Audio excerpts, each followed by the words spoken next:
In 2023, my team and I embarked on unforgettable road trip journeying through 9 countries.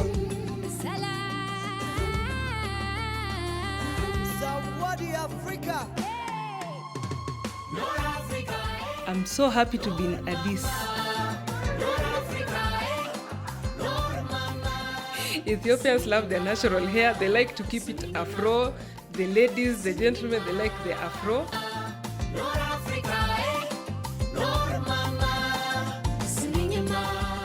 I'm Olivia. I go by Live Kenya on my social media accounts, all of them. I'm so happy to be in Addis. I've been to so many countries in Africa, and I intend to travel the entire world because I believe God created this world so that we can go and see everything. I think it's part of living to just experience other cultures and everything.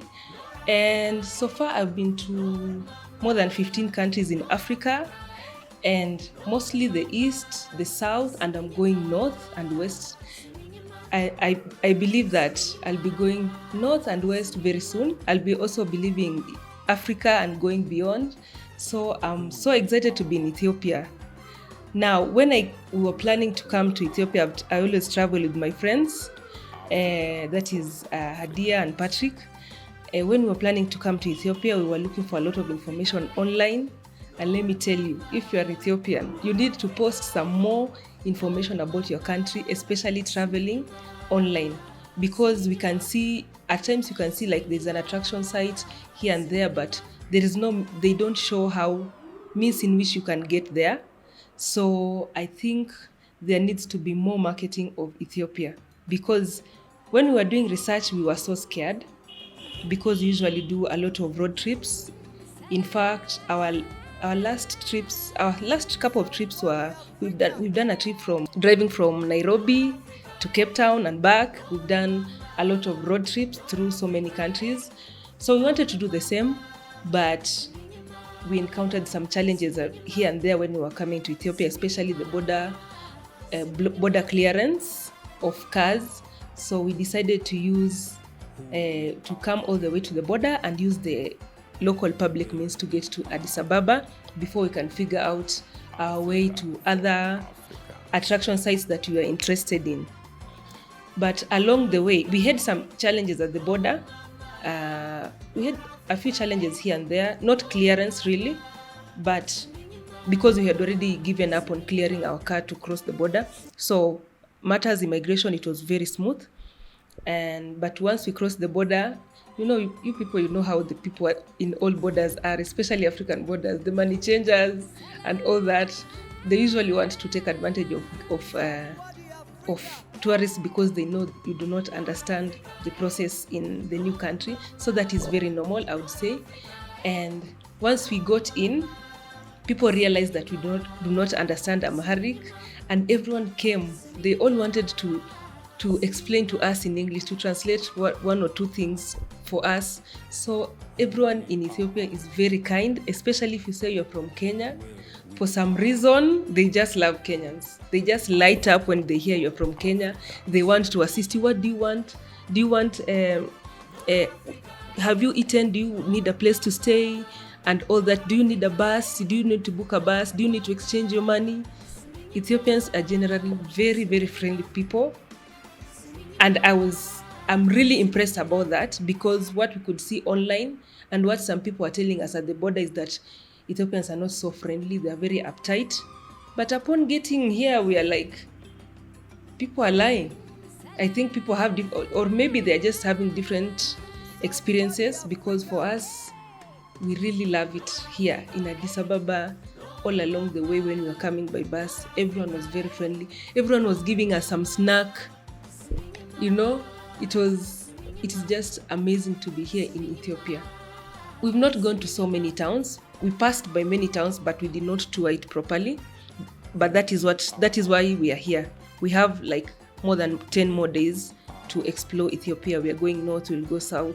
We'll try to experience a little bit of everything. But so far what we've seen in Addis Ababa, you people, Africa, look out for Addis Ababa. Addis Ababa is becoming a world-class city.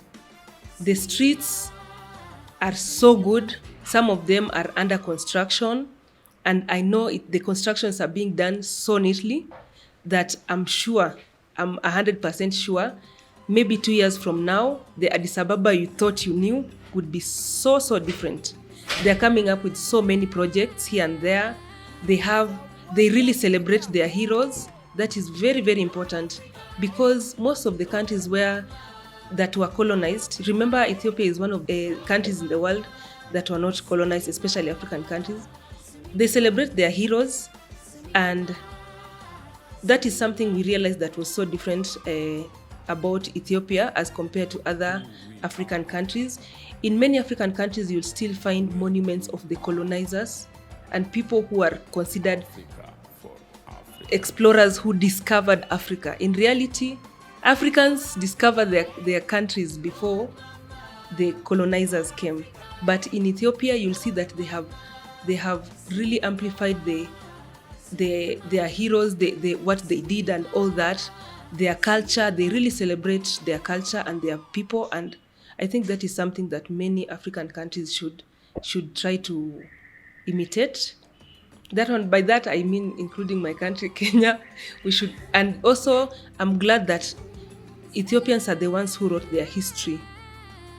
They wrote their history of what happened here and there. They have really retained their culture. They have authentic culture, something that many African countries are losing. Most of our history in Africa were written by the colonizer. They say the person who won the war is the one who writes history. And in most African countries, it's the colonizer who wrote history. So we have the perspective of the colonizer. We have really forgotten about our own history. So it is something that we need to go back and try to find out and document it for future generations before we lose our own history and our own culture. So I'm glad to be in Ethiopia. I also love their coffee. They have a very unique way of celebrating their coffee. Remember, Ethiopia is where coffee was discovered. So you'll get some really nice shots of coffee, very strong coffee, but really good. And in their celebration, there is this incense.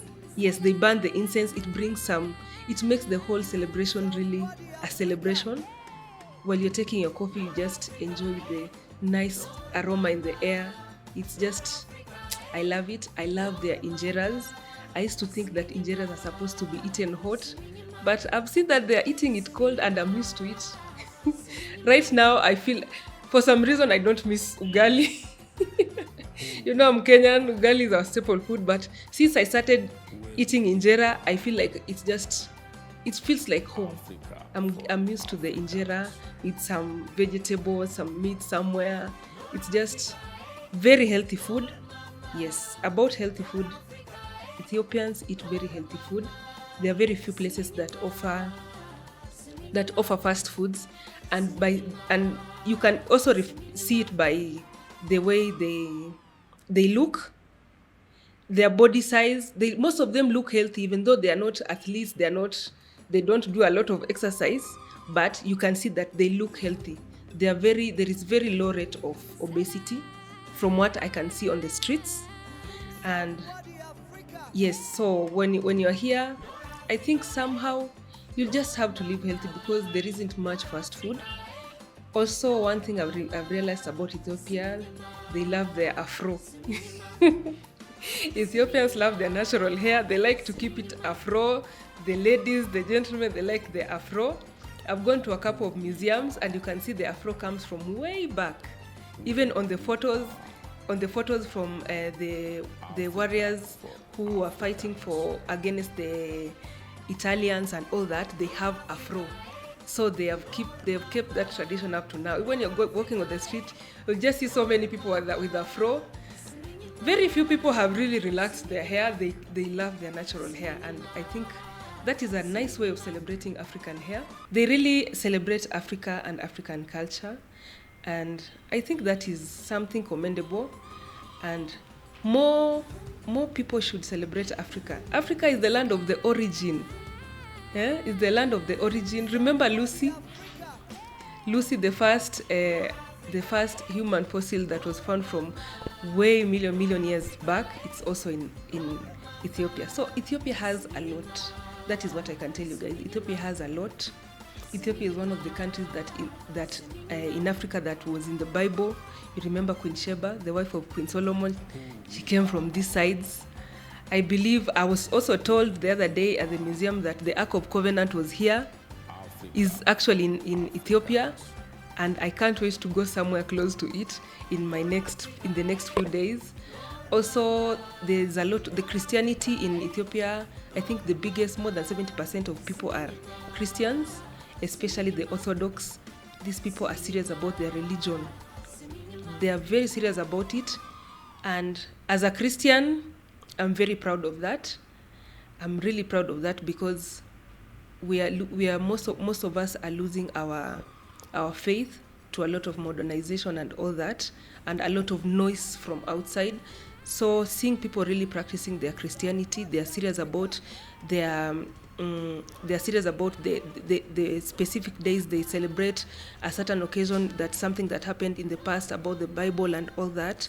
It's really, really commendable.